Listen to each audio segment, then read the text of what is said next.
Hello friends, welcome back to Learn AI, and if you're new, a special welcome to you. Now guys, in this video let me show you how to easily enable and use the Leo AI application. Just like Microsoft Edge and Windows that comes with Copilot, Brave comes with its own Leo AI, and I'm going to show you how to enable and use this.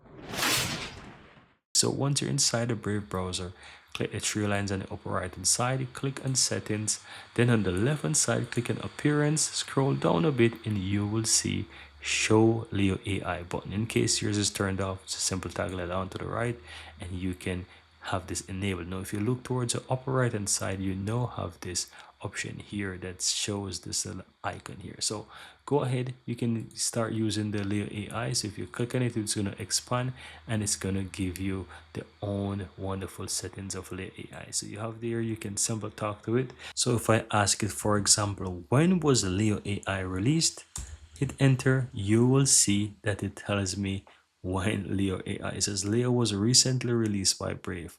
I'm here to assist you with any question or task you have. So guys, you can ask this whatever you want. It's powerful and a really interesting AI tool that comes built into Brave that you can utilize the power and get whatever you want out of this wonderful browser here, guys. I really hope you found this useful, guys, and if you do, don't forget to give this video a like, let me know in the comments below, and don't forget to hit that subscribe button. Thank you guys for watching and see you next time.